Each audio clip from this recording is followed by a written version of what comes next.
आज के लिए विज्ञान भैरव तंत्र का सूत्र है, अपने अवधान को अर्थात अपने ध्यान को ऐसी जगह रखो जहाँ तुम अतीत की किसी घटना को देख रहे हो और अपने शरीर को भी। रूप के वर्तमान लक्षण खो जाएंगे और तुम रूपांतरित हो जाओगे।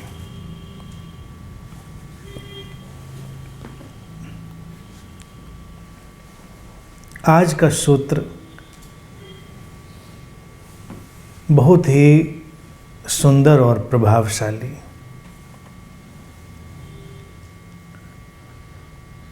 इसी सूत्र के प्रयोगों में उतरने के बाद आदि शंकर और नागार्जुन जैसे संबुद्ध सद्गुरुओं ने उद्घोषणा की थी कि ये संसार माया है, स्वप्नवत है। शिव इस सूत्र में कहते हैं कि अतीत के किसी दृश्य की कल्पना करो और उसमें अपने शरीर को भी देखो। वर्तमान में जो तुम्हारा रूप है वो खो जाएगा और रूपांतरण घटेगा। मानसिक समस्याओं से मुक्ति के लिए भी इस विधि का बहुत उपयोग किया गया। इस विधि के केंद्र में, इस विधि के मूल में जो महत्वपूर्ण बात है वो ये है कि हमारा जीवन तादात्म्य करने का जीवन है, द लाइफ ऑफ आइडेंटिफिकेशन। हम जिस जिस चीज़ से तादात्म्य कर लेते हैं, आइडेंटिफाई कर लेते हैं, हम वही हो जाते हैं। और ये विधि सारे तादात्म्य को तोड़ने के लिए है। तादात्म्य टूटता है बड़ी ही सरल सी प्रक्रिया से कि आप उसको देखने वाले बन जाएं। अभी से पहले तुम्हारा जो भी जीवन बीता, इस क्षण से ठीक पहले अगर तुम गौर से देखो तो वो एक सपना ही तो है। तुम अपने बारे में, किसी दूसरे के बारे में कुछ भी जब स्मरण करते हो, उसका महत्व कितना है? कोई महत्व है भी या उसमें महत्व तुम डालते हो?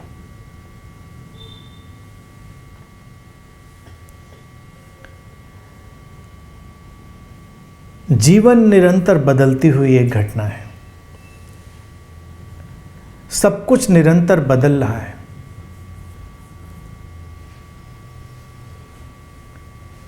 हेराक्लाइटस का प्रसिद्ध वचन है कि तुम एक ही नदी में दोबारा नहीं उतर सकते। लेकिन मैं कहता हूं तुम एक ही नदी में एक बार भी नहीं उतर सकते। दोबारा तो अलग है। नदी बही जा रही है, तुम भी बहे जा रहे हो। जब तुम पैर डालते हो तब नदी कुछ और होती है, तुम कुछ और होते हो। जब तक तुम नदी में डुबकी लगाते हो तब तक बहुत कुछ बदल चुका होता है। वही पानी तुम्हारे सिर को नहीं छू रहा होता है जिसने तुम्हारे पंजों को छुआ था। और जब तुम डुबकी लगाकर अंदर गए नदी में तब तुम वो नहीं थे, क्योंकि पानी का पहला ही स्पर्श, पहला ही संपर्क तुम्हारे अंदर कुछ बदलाव लाया। तुम बदले। धीरे धीरे अंदर जाते हुए बहुत कुछ बदल गया। लेकिन हम अतीत की हर घटना से इतना ज़्यादा तादाद में बिठा लेते हैं, इतना ज़्यादा आइडेंटिफाई कर लेते हैं कि वो हमारी पीड़ा का विषय बन जाता है। ये सूत्र इस मामले में चमत्कारिक है। और इस सूत्र को अगर समझा जा सके तो मानसिक जगत में व्यक्ति की क्रांति हो सकती है। व्यक्ति की 90% से ज़्यादा जो मानसिक समस्याएं हैं और उलझने हैं वो अतीत के तादाद में से ही हैं। कुछ हुआ उसकी स्मृति पीछा कर रही है, कुछ नहीं हुआ उसकी स्मृति पीछा कर रही है।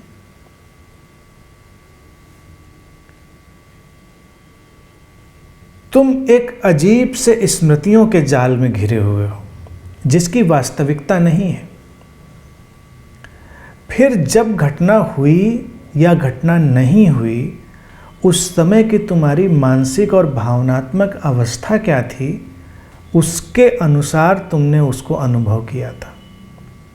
तुम्हारी संवेदनशीलता क्या थी, उस समय तुम्हारे अनुभव की क्षमता क्या थी, कुल मिलाकर उस समय तुम अंदर बाहर से कैसे थे। तुमने घटनाओं को, व्यक्तियों को, विचारों को, सबको उसी ढंग से ही देखा था। इसलिए जब तुम आज किसी बात का स्मरण करते हो तो वो वास्तविक नहीं कहा जा सकता। क्या तुम्हें लगता है कि तुम्हारे स्मरण बड़े तथ्यपरक हैं, फैक्चुअल हैं? भावनात्मक ज़्यादा हैं वो। तुमने उसमें रंग डाले हैं, तुम्हारे ही रंगों ने उन्हें विस्तार दिया है। वो तुम्हारी अपनी ही बनाई हुई एक तस्वीर है।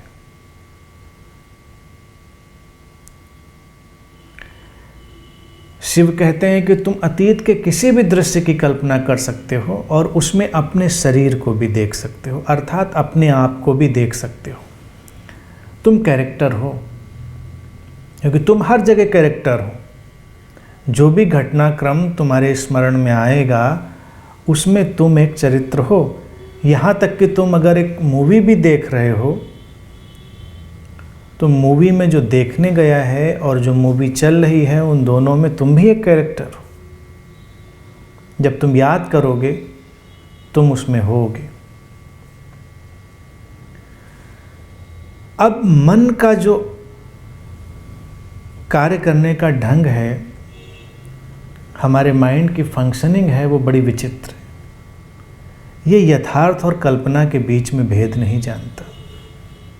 इसीलिए सम्मोहन की बहुत सारी स्थितियां तुम्हारे ऊपर काम करती हैं और हम कमोबेश एक सम्मोहित जीवन ही जी रहे हैं। हम करीब करीब हिप्नोटाइज हैं अपने विचारों, अपनी धारणाओं और अपने अनुभवों से। जीवन जैसा है हम उसको वैसा ही महसूस कर रहे हैं, ऐसा नहीं है। हमने अपने को जैसा ढाला है हम जीवन को वैसा ही महसूस कर रहे हैं, क्योंकि इसी क्षण में उसको महसूस किए जाने के अनगिनत कोण, अनगिनत ढंग हो सकते हैं। सुखद से दुखद बहुत सारी परिस्थितियां भी हो सकती हैं, लेकिन हमारा अपना होना उसमें इतना ज़्यादा शामिल है।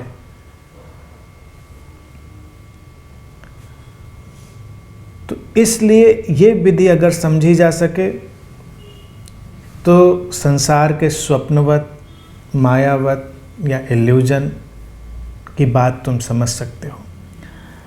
शंकर भी जब इल्यूजन कह रहे थे माया, तो माया का अर्थ झूठ नहीं होता।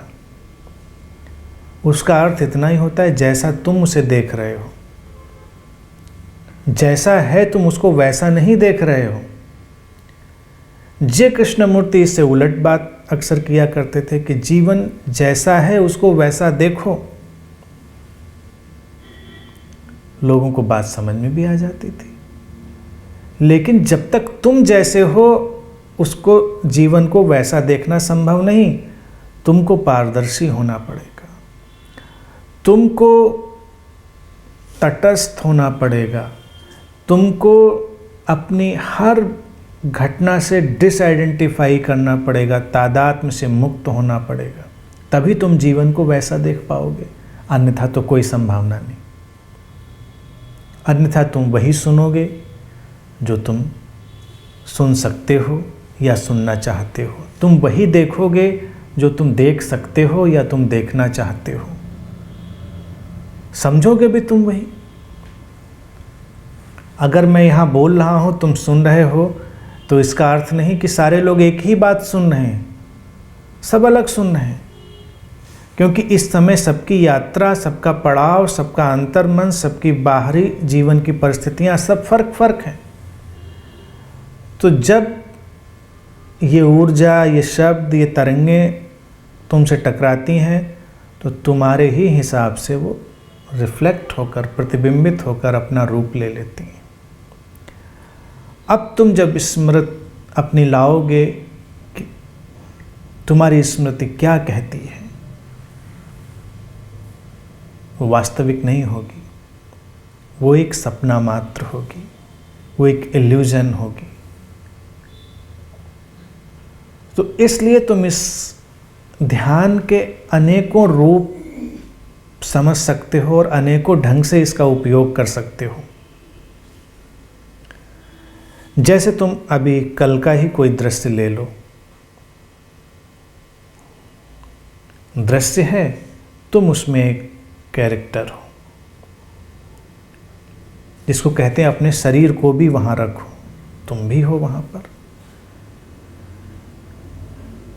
ये उतना ही वास्तविक और अवास्तविक है जितना किसी भी दृश्य को अपने स्मृति पटल पर लाना। लेकिन तुम अपना चेहरा देखते हो, अपने को देखते हो, तो तुम बहुत ज़्यादा भावुक हो जाते हो। इसलिए तुम हमेशा बात करते हो कि मैं ऐसा कर रहा था, जब मैंने ऐसा किया था, जब मैं वहाँ था, वैसा था। तुम कहीं नहीं थे। जो तुम अभी हो वो बिल्कुल अलग है।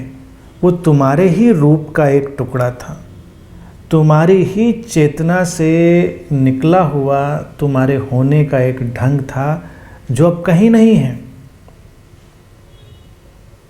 लेकिन तुम पीड़ित हो सकते हो। किसी ने तुमको कल गाली दी थी और तुम जब आज सोचते हो, तुमको लगता है कि तुमको गाली दी थी, लेकिन आज जो तुम हो वो उससे बिल्कुल अलग हो चुके हो। तुम्हारा स्मरण भी तुमको कितना परेशान करता है, केवल तादात्म्य के कारण तुमको गाली दी थी या तुम्हारी प्रशंसा की थी। इस तादात्म्य का हमारे ऊपर इतना प्रभाव है कि बहुत सारे लोग तो अतीत की बातों में ही अपना जीवन बिताते हैं,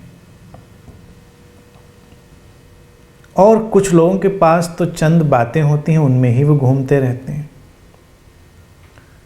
किसी के पास सुखद, किसी के पास दुखद।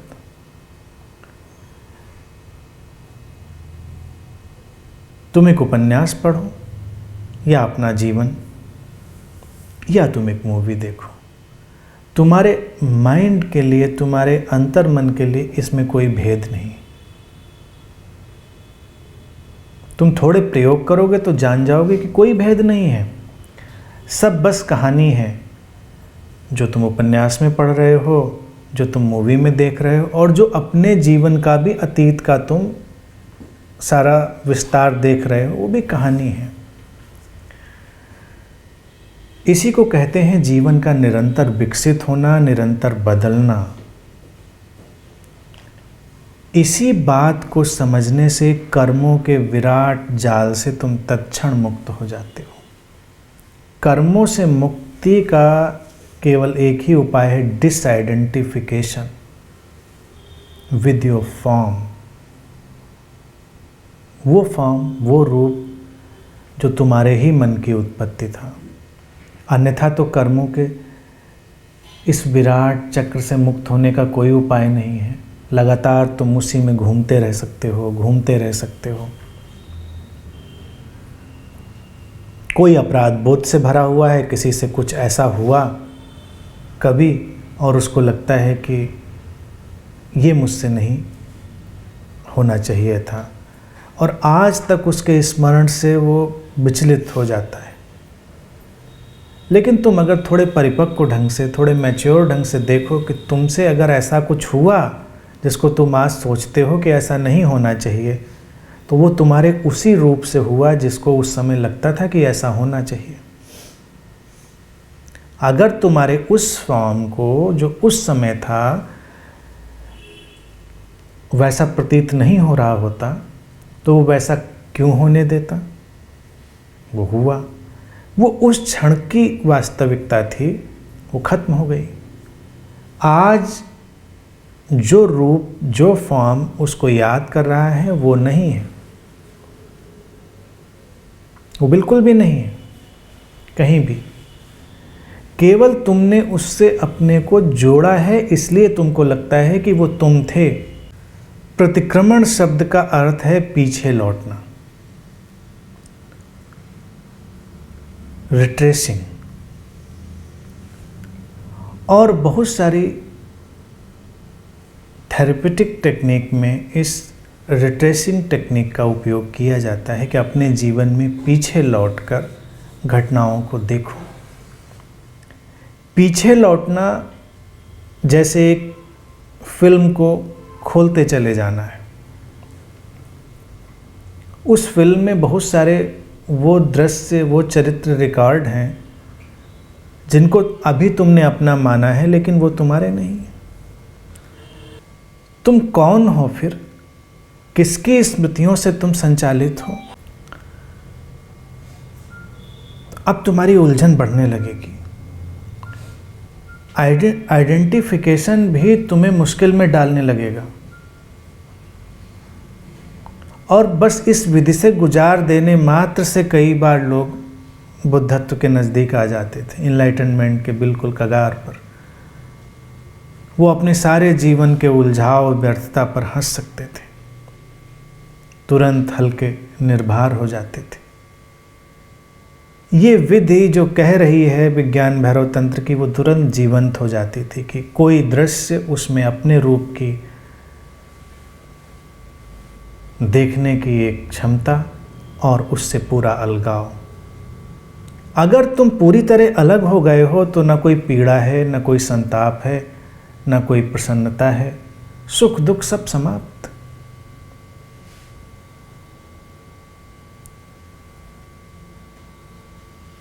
कैसे बचा रह सकता है कुछ भी अगर तुम्हारा तादात्म्य टूट जाए और कर्मों का लंबा प्रवाह क्षण भर में लुप्त।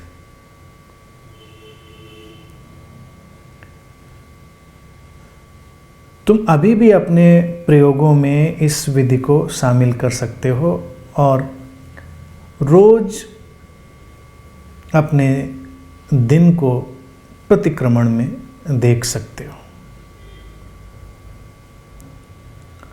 और विधि का जो रोचक हिस्सा है प्रतिक्रमण का है, वो और रोचक ये है कि जब तुम सोने जाते हो तब प्रतिक्रमण में यानी कि रिट्रेसिंग मेमोरी में जाते हो, और जब जगते हो आँख खुलती है then again in the retracing memory, पीछे लौटती हुई स्मृति। तुमने सपने देखे होंगे, तुमने नींद में कुछ अनुभव किया होगा, कभी रात में उठे होगे, जगे होगे, और जब नींद तुम्हारे ऊपर आ रही होगी तब तक फिर पीछे लौटना।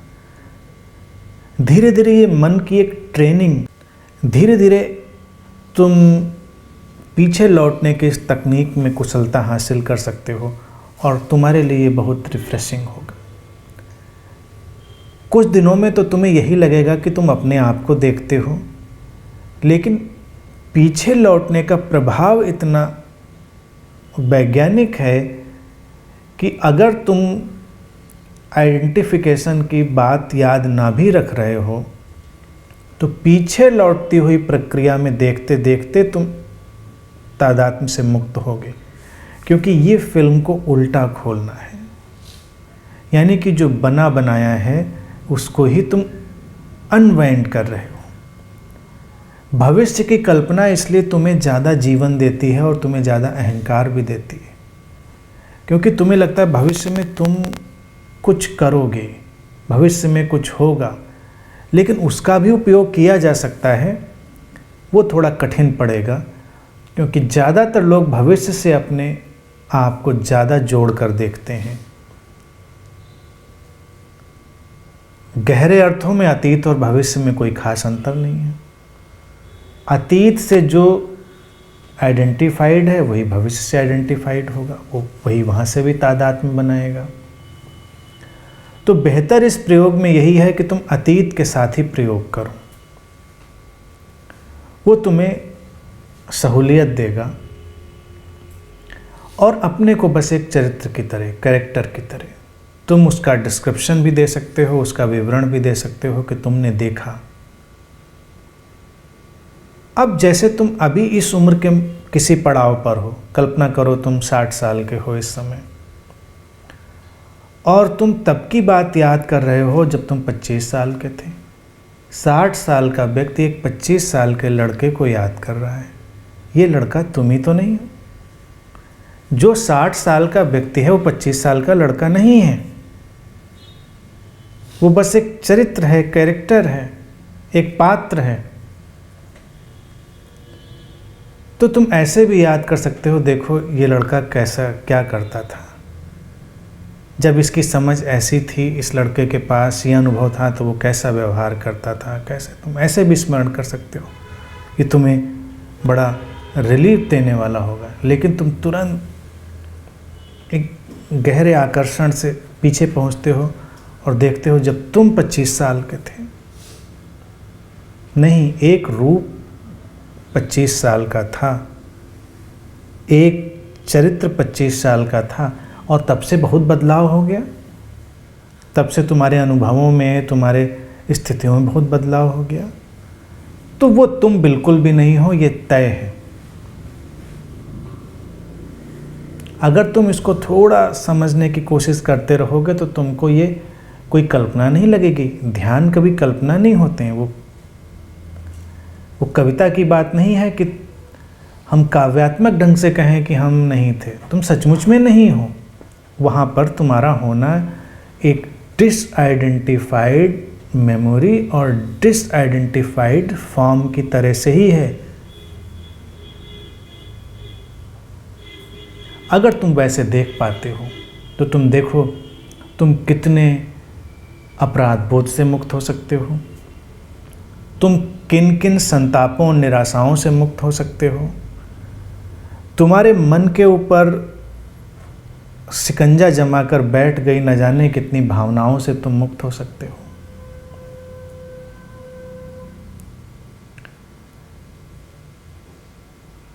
और फिर इस विधि के लिए एक काम ये भी कर सकते हो कि तुम अपने सपनों पर भी काम करो, क्योंकि ये जीवन को स्वप्नवत बना देने की विधि है। तुम अपने सपनों की डायरी भी लिख सकते हो। सपनों की डायरी लिखना इसलिए काम आएगा क्योंकि तुम उनको याद करना प्रारंभ करोगे।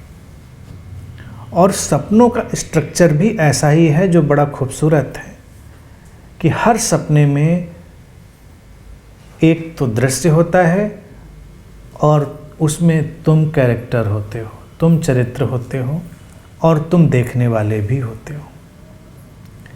उस स्वप्न में जो रोज़ रात में तुम्हें आता है, तुम्हारा देखने वाला हिस्सा भी मौजूद होता है और उसमें भाग लेने वाला हिस्सा भी मौजूद होता है।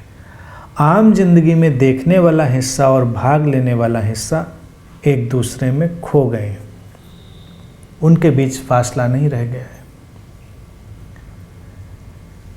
विज्ञान भैरव तंत्र की इस विधि में देखने वाले हिस्से में और जीवन की परिस्थितियों में भाग लेने वाले हिस्से में एक दूरी पैदा कर देनी है। वो दूरी हमेशा से है, केवल हमारे मानसिक आग्रह के कारण वो दूरी हमको दिखाई नहीं देती।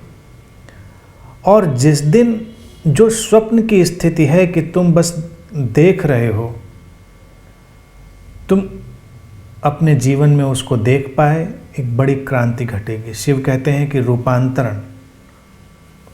जैसे कि जब तक सपना तुम्हारे नींद में चल रहा होता है तो तुम देखो क्या होता है, कोई आइडेंटिफिकेशन नहीं, बस देखा जा रहा है। जैसे एक तुम फिल्म देख रहे हो, कभी कभी तो कुछ लोग फिल्म के कैरेक्टर से भी आइडेंटिफाई कर लेते हैं, किसी हीरो हीरोइन या कोई भी कैरेक्टर, और फिर वो पीड़ा, वो खुशी वो खुद भी अनुभव करने लगते हैं। वो बिछड़ने का, मिलने का जो भाव है वो खुद भी महसूस करने लगते हैं। कितनी अजीब बात है। हो तो कैरेक्टर के साथ रहा है, लेकिन तुम महसूस करने लगे उसके, क्योंकि तुमने उससे अपने को आइडेंटिफाई कर लिया, तादाद में जोड़ लिया तुमने, दूरी खो गई। और नींद में जब सपना चल रहा है तब बिल्कुल वही फिल्म चल रही है कि सब कुछ हो रहा है, सुखद सपना है या दुखद सपना है, नाइटमेयर है या अच्छा सपना है, कैसा भी है, तुम उसको बस एक फिल्म की तरह ही देख रहे हो। एक चरित्र हो तुम उसमें। लेकिन जब तुम लौट कर उसे याद करते हो तब तुम उसको भाषा दे देते हो कि मैं उसमें ऐसा कर रहा था। जब देख रहे थे तब उसमें ये भाषा नहीं होती है कि तुम ऐसा कर रहे हो। कभी होती है भाषा, तुम स्मरण करके अपने सपनों को देखो, कभी भी उसमें मैं की भाषा नहीं होती कि मैं इसमें परेशान हूँ या मैं इसमें बहुत खुश हूँ। बस देखा जा रहा है कि कहीं परेशानी घट रही है वो देखी जा रही है, कहीं अच्छाई घट रही है तो वो देखी जा रही है। You are completely detached. तो इसी तरह से जीवन के किसी भी दृश्य को देखना संभव है। तुम इस भाषा का बदलाव भी करके इस ध्यान प्रयोग में कई अंतर पैदा कर सकते हो। जैसे कि तुम्हें भूख लगे, तुम्हें प्यास लगे, तो भाषा को ऐसे बदला जाए कि मुझे भूख लगी है, मुझे प्यास लगी है। इसके बजाय तुम मुझे को हटाकर तुम ऐसे देखो कि प्यास लग रही है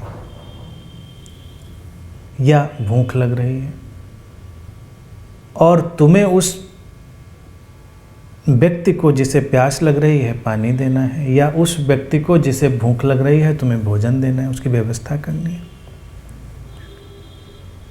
थोड़ा सा डिस्टेंस बनेगा, और डिस्टेंस है क्योंकि तुम्हारे लिए कोई दूसरा एक गिलास पानी लाकर दे या तुम खुद जाकर एक गिलास पानी लेकर पियो, बातें दोनों एक ही हैं। कोई फ़र्क है बातों में? पानी पीकर जो तृप्त हुआ है या पानी जिसको चाहिए था, उसके लिए सारी व्यवस्था बस इंस्ट्रूमेंटल है। जैसे बच्चे कभी कभी भूल जाते हैं कि उनको खिलाने वाला हाथ उनका है किसी और का है, या क्योंकि अभी उनको अपने शरीर का भी बहुत बोध नहीं है, तो वो समझ नहीं पाते हैं कौन कौन है। और बच्चे कई बार सपना भी नहीं जानते हैं, इसलिए वो सपने की बात से भी उतने ही पीड़ित होते हैं और यथार्थ की बात से भी उतने ही पीड़ित होते हैं। अगर उन्होंने कोई सपना देखा, सपने में कुछ हुआ, तो उनके लिए उतना ही दुख है। मुझे अपने बचपन का याद है, एक बार मैंने बहुत विविड सा कोई सपना देखा, बड़ा स्पष्ट सा, इतना स्पष्ट कोई दृश्य, और लंबे समय तक, आने वाले कई वर्षों तक मैं इसमें अंतर नहीं समझ पाया कि जो मैंने देखा था वो सपना था, वो वास्तविक नहीं था। वो तो बहुत बाद में समझ में आया कि नहीं, जो ये देखा गया है वो इस जगह की चीज़ ही नहीं है। यहाँ पर तो ऐसा कोई स्ट्रक्चर, ऐसा यहाँ पर तो कुछ है नहीं, ये सपना ही हो सकता है। लेकिन मैं बहुत दिनों तक तलाश करता रहा उस जगह की जो देखी थी, क्योंकि जगह के आसपास की चीज़ें भी दिखी थी, वो अपनी ही इलाके की थी, और जो उसमें एक एडेड इमेज थी, जुड़ी हुई इमेज थी, वो उस इलाके की नहीं थी। लेकिन मुझको लगता था कि ये वही जगह है। तो अगर सपने से तुम्हारा आइडेंटिफिकेशन ज़्यादा बन जाए तो तुम बिल्कुल ही भ्रमित हो सकते हो। आम तौर से व्यक्ति अपने सपने में ही जी रहा है और उससे ही पीड़ित हो रहा है। तो एक तो ये है कि तुम जब सपनों को लिखना प्रारंभ करोगे तो उसमें जो दृष्टा है, जो ऑब्जर्वर है, जो डिटैच्ड ऑब्जर्वर है, वो तुम्हारी पकड़ में आएगा। और दूसरी बात, तुम अपनी भाषा को बदलना प्रारंभ करो। उसको ऐसा नहीं कि बोलने में तुम लाओ, बोलने में लाओगे तो कन्फ्यूजन होगा। तुम महसूस कर सकते हो। घर लौट के आओ तो स्मृति में तुम अपने को एक कैरेक्टर की तरह ही महसूस करो, उसको वैसे ही याद करो कि एक वो व्यक्ति जो अभी यहाँ गया था, जो अभी उसने वो किया था, जिसके साथ ऐसा हुआ, जिसके साथ वैसा हुआ। एक वो रूप, वो फॉर्म, वो व्यक्ति जो अभी ध्यान में आया था, जो ध्यान से बाहर घर जाएगा। तुम इस तरह से स्मृति में ला सकते हो। मैं आया था, मैं गया था, इसको हटा दो। एक फॉर्म है जो बैठा था, वो फॉर्म चला गया। वैज्ञानिक रूप से भी यही बात सच है, क्योंकि इतनी देर में हमारे अंदर इतना इंटीग्रेशन, डिसइंटीग्रेशन भौतिक तल पर हो रहा है, जुड़ाव और बिखराव, इतनी चीज़ें हमारे अंदर बन और मिट रही हैं कि जब हम यहाँ से उठते हैं तो वो अलग ही फॉर्म होता है, अलग ही रूप होता है।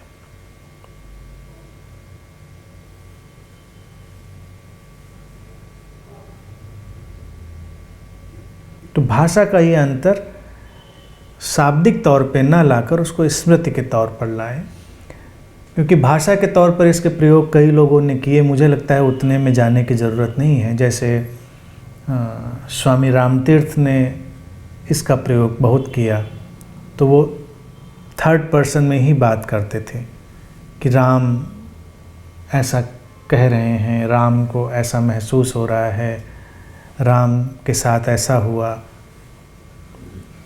इस तरह से। तो उनके साथ के लोग पहले तो बहुत कंफ्यूज हो जाते थे, किसकी बात कर रहे हैं। वो कहते थे राम को भूख लगी है, खाना है नहीं। तो लोग सोचते, बैठे रहते थे लोग कि पता नहीं किस राम को भूख लगी। बाद में उनको पता चला कि उनको ही भूख लगी है।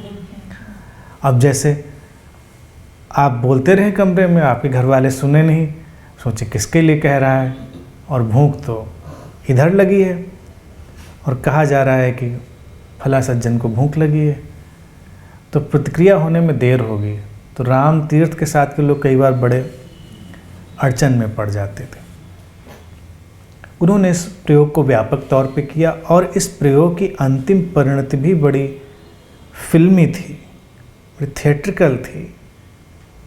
उनको एक दिन लगा कि राम का काम पूरा हो गया। उन्होंने अपने साथियों को बुलाया, उनसे कहा कि राम का काम पूरा हो गया, अब राम चले जाएंगे। तो लोग समझ नहीं पाए। अगर वो कहते मेरा काम पूरा हो गया, मैं जाने वाला हूँ, तो शायद लोग थोड़ा एहसास करते, बात की गंभीरता भी नहीं समझी होगी। और फिर उन्होंने पूरे होशो हवास में कॉन्शियस चेतन रूप से गंगा में छलांग लगा दी, जल समाधि ले ली, क्योंकि उनको लगा कि काम पूरा हो गया। इस कैरेक्टर का कपड़े उतार कर रख दिए। ऐसा भी कोई कर सकता है। अगर इतना तादाद में टूट जाए किसी का, तो जो गीता में भगवान कृष्ण कहते हैं कि शरीर बस कपड़ों की तरह हैं, तो वो व्यक्ति ऐसा ही कर भी सकता है, क्योंकि एक रूप तुमने पहना है, तुमको लगा कि ये रूप का काम गया, तो उस रूप को उतार के रख दिया। जैसे शूटिंग के बाद मेकअप उतारा, ड्रेस चेंज की, उसी तरह से हम लोग शूटिंग के बाद मेकअप नहीं उतारते, ड्रेस भी नहीं बदलते। यही समस्या है। तो ज़्यादातर कोशिश ये करें कि जब एक सीन की शूटिंग हो जाए, शॉट दे दें आप, तो मेकअप वगैरह उतार के आराम से बैठें। शॉट हो गया, रिलैक्स्ड हो जाए। लेकिन आपको पता ही नहीं चलता आपने शॉट कब दिया था, कब अब ये इंटरवल चल रहा है, आप तो शॉट दिए ही चले जा रहे हैं। थक जाते हैं इसलिए आप लोग, थकान इसलिए होती है। और अगर इस भाव को आप ले आएंगे तो जीवन की गुणवत्ता बढ़ेगी। जैसे शंकर के मायावाद पर या नागार्जुन के मायावाद पर कई प्रश्न खड़े किए जाते रहे, जो उन लोगों ने किए जिनको समझ नहीं थी ध्यान विधियों की। उन्होंने कहा अगर हम संसार को माया ही मान लेंगे, इल्यूजन ही मान लेंगे, तो करेंगे क्या फिर? ज़िंदगी कैसे जिएंगे? ज़िंदगी में अब शादी कर ली है, पत्नी है, बच्चे हैं, नौकरी कर रहे हैं, बिजनेस कर रहे हैं, तो कैसे करेंगे फिर? अगर सब सपना ही है तो सब क्या ऐसे ही छोड़ दें, जाने दें? ऐसा तो नहीं कह रहा है। विधि कह रही है कि जब तुमने ये जान लिया है कि शूटिंग चल रही है तो अच्छा शॉट दोगे। अच्छा एक्टर जब वो जान जाता है कि बड़ा अच्छा एक्टर है तो अच्छा शॉट देता है। अब तुम पति के रोल में आ गए हो तो अच्छा रोल प्ले करो, अच्छा शॉट दो। पत्नी के रोल में आ गए हो तो अच्छा, बच्चे के रोल में हो तो अच्छा, कहीं मालिक के रोल में हो तो कहीं किसी और रोल में हो, तो उस समय अपना मेकअप वगैरह करके ठीक से अच्छा शॉट दो। उसके बाद आराम से बैठ जाओ। ये मत मानो कि बस तुम यही कैरेक्टर हो, क्योंकि तुम्हारे पास इस ज़िंदगी में तो अनेकों कैरेक्टर हैं। कई कैरेक्टर तुम संभाल के चल रहे हो। लोग नौकरी करते हैं, खराब नौकरी करते हैं तो ज़्यादा परेशान रहते हैं, कहते हैं अरे, उसे आइडेंटिफाई नहीं करते ज़्यादा। कभी कभी कोई कर लेता है तो उसकी मुश्किल हो जाती है, वो पीड़ित ज़्यादा होता है। लेकिन अगर कोई बड़ी नौकरी कर रहा है कोई, तो ज़्यादा आइडेंटिफाई कर लेता है। फिर वो अपना मेकअप और कपड़े नहीं उतारता, ना घर में, न रिटायरमेंट के बाद, न दोस्तों के बीच, न कहीं, क्योंकि उसको लगता ही अच्छा है, उनको पहने ही रहना चाहिए। वो समस्या है। यहाँ तक कि इस बात को वो लोग भी जो समझ सकते हैं, जैसे जो लोग मान लीजिए मूवीज़ में काम करते हैं, तुम्हें लगता है उनको तो बात बड़ी अच्छे से समझ में आ जानी चाहिए, लेकिन हास्यास्पद है कि उन लोगों को ये बात और भी समझ में नहीं आती। उनके सामने एक प्रसिद्धि का रोल आ गया है, वो एक पात्र है, प्रसिद्धि है, और वो फिर उस प्रसिद्धि को इतना आइडेंटिफाई कर लेते हैं कि उससे बाहर ही नहीं हो पाते, उसको उतार कर रख ही नहीं पाते। वो सोचते हैं मैं प्रसिद्ध हो गया हूँ। तुम प्रसिद्ध नहीं हुए हो। एक इमेज जो पैदा हुई थी उस तत्कालिक क्षण में, जो लोगों के जहन में गई थी, वो छवि प्रसिद्ध हो गई है। तुम्हारा उस छवि से कोई रिश्ता नहीं है, बस केवल सपने जैसा रिश्ता है।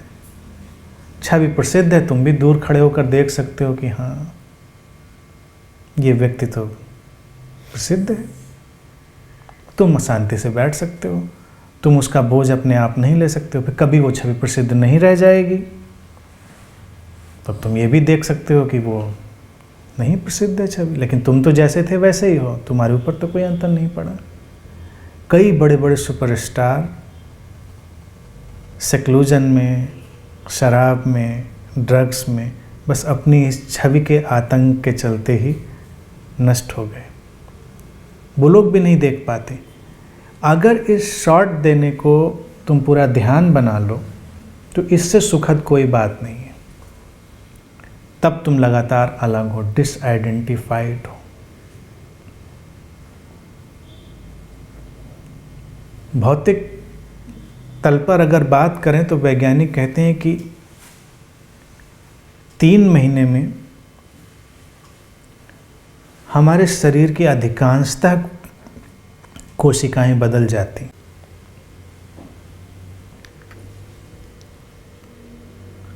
और कुछ और महीनों में तो हमारे शरीर की पंजों से लेके सिर तक, नख, सिक, सारी कोशिकाएं बदल जाती। करीब करीब हमारे सारे ऑर्गन्स रिन्यू हो चुके होते हैं। तो शरीर के तल पर भी हम वही नहीं रह गए, सब बदल गया। त्वचा तुम्हारी तो स्किन तो बहुत जल्दी ही बदल जाती है। यानी अभी कुछ दिन पहले जिस व्यक्ति से मिले थे, जिसको तुमने छुआ था, अब तुम जिस व्यक्ति को छू रहे हो कुछ दिन बाद तुम उसी को नहीं छू रहे हो, उसकी तो पैकिंग बदल गई। यानी कि वो कोशिका, वो सेल जिसको तुमने छुआ था, जिसकी स्मृति से तुम अभी भी प्रभावित हो, और अब कुछ दिन बाद जब तुम उस स्किन को छू रहे हो, उस सेल को छू रहे हो, तो कोई नई सेल है, वेरी न्यू। लेकिन हमारी स्मृति में पुरानापन है और इसलिए हमको पुराना लगता है। इस बात पर जो चिकित्सक और वैज्ञानिक हैं वो भी अभी उलझन में हैं और एक सोचने की प्रक्रिया जारी है कि जब कोशिकाएं पूरी तरह से बदल ही जाती हैं तो पुरानी बीमारियां, पुरानी चीज़ें, वो सब कहाँ से पीछे से चली आती हैं। जैसे उत्तराधिकार में वो उनको मिलती जाती हैं। ये हालत करीब करीब यही होती है कि तुम्हारे मन का हस्तक्षेप, आइडेंटिफिकेशन का हस्तक्षेप उस स्मृति को ट्रांसफ़र कर देता है। जैसे एक बार एक मेरे परिचित थे, उनके पास छोटा घर था, उनका सामान ज़्यादा था और उनकी समस्या थी कि घर बड़ा छोटा है, सामान रखने की जगह नहीं। बड़ा घर होता है तो सुकून शांति से रहते। लेकिन मैं जब कुछ बार उनके घर गया तो मुझे लगा कि घर की समस्या उतनी नहीं है, उनकी जीवन शैली की, लाइफ स्टाइल की समस्या है।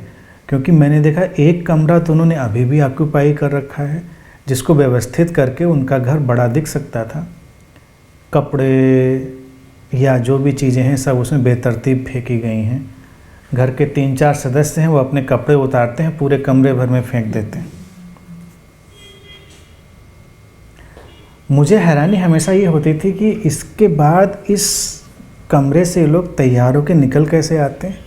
मैं बहुत दिन तक उलझन में रहा कि हमने कपड़े ऐसे पड़े रहते हैं इतने बेतरतीब, और अच्छे भले साफ़ सुथरे कपड़े पहन के लोग निकल आते हैं घर से। फिर कुछ सालों के बाद उन्होंने बड़ा घर भी ले लिया, तब उन्होंने वो हालत 2 कमरों की बना ली। एक कमरा उनको एक्स्ट्रा मिला, लेकिन तब कपड़ों के अलावा और भी सामान, ये लैपटॉप, ये मोबाइल और ये तरह तरह के जो चीज़ें हैं, एक कमरा उसके स्टोर में काम आ गया। वो रहे फिर भी उतने ही स्पेस में रहे थे। ऐसे ही हमारा शरीर है। अगर हम अपनी प्रवृत्तियाँ, टेंडेंसीज नहीं बदलते हैं तो रिन्यू होने के बाद भी हम टेंडेंसीज को ट्रांसफ़र कर देते हैं। और अगर मीनवाइल हम डिटैच हो जाएं, हम ट्रांसफॉर्म हो जाएं, तो हमारे अंदर चमत्कारिक परिवर्तन हो सकते हैं। भारतीय ऋषियों ने एक पद्धति खोजी थी, कायाकल्प।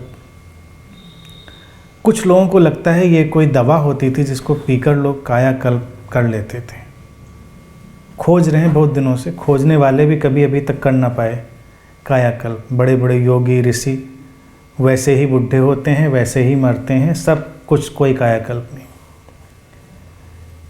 क्योंकि उनको लगता था ये कोई बाहर से की गई चीज़ है। ये बाहर से की गई चीज़ नहीं थी, ये अंदर से की गई चीज़ थी।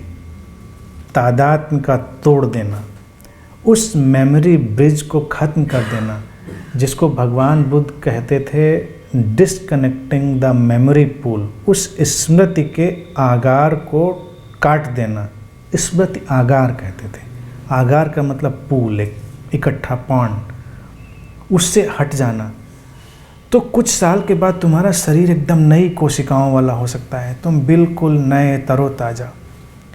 ये डिसआइडेंटिफिकेशन कभी कभी प्रेम के गहरे क्षणों में घट जाता है व्यक्ति को, क्योंकि प्रेम में पहली बार वो अपनी एक पुरानी छवि से हटता है, लेकिन एक नई छवि आ रही होती। उसका खतरा ये होता है, बीच का थोड़ा सा गैप होता है जब पुरानी छवि गई है और नई छवि ने अभी पूरी तरह से टेक ओवर नहीं किया है।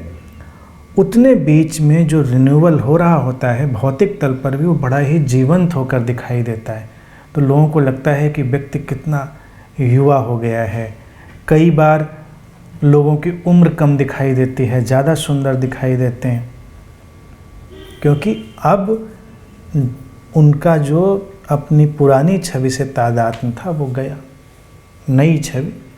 लेकिन जैसे ही नई छवि उनको फिर से पकड़ लेती है,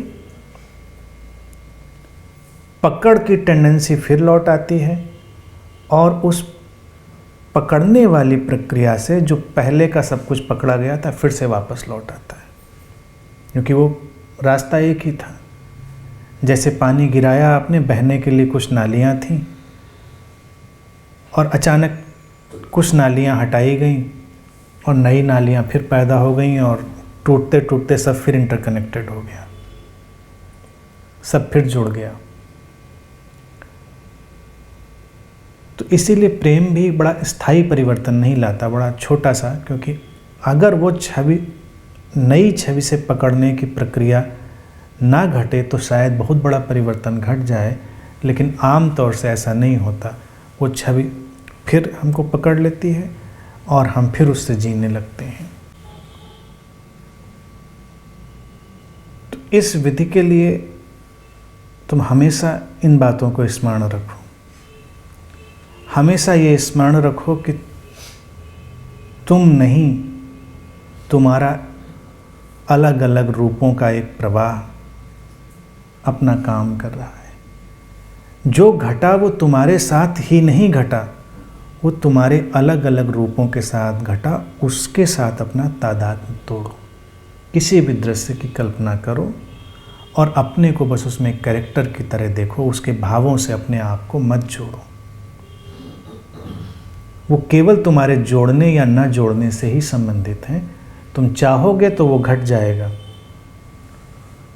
और तब तुम एक गहरा रूपांतरण अनुभव करोगे और एक गहरी कार्मिक मुक्ति, गहरे कर्मों की मुक्ति।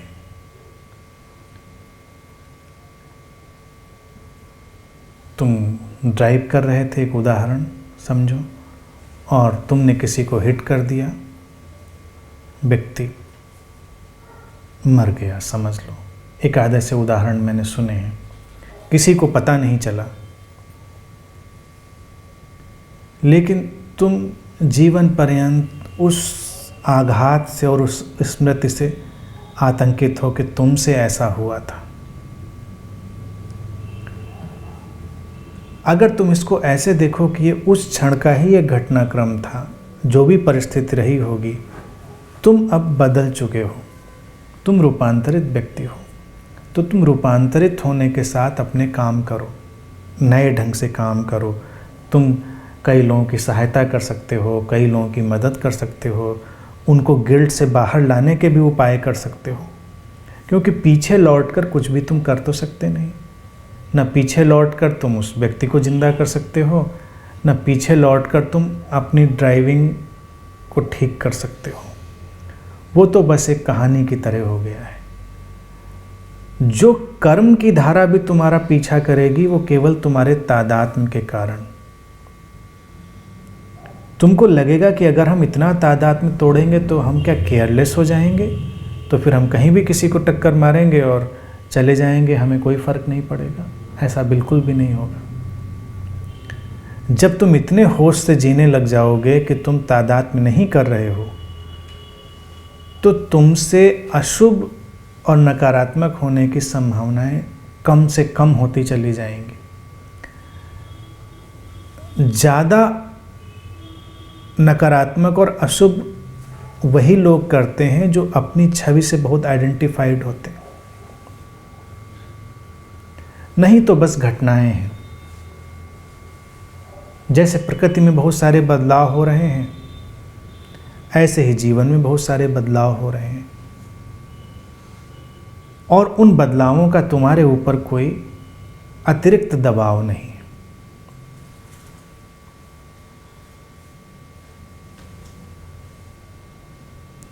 अभी इस पर प्रयोग करें, समझें जितना समझ सकते हैं, और फिर जो बात नहीं भी समझ में आ रही है उसकी हम लोग अगली बार चर्चा करेंगे। ठीक है, आज के लिए इतनी बात।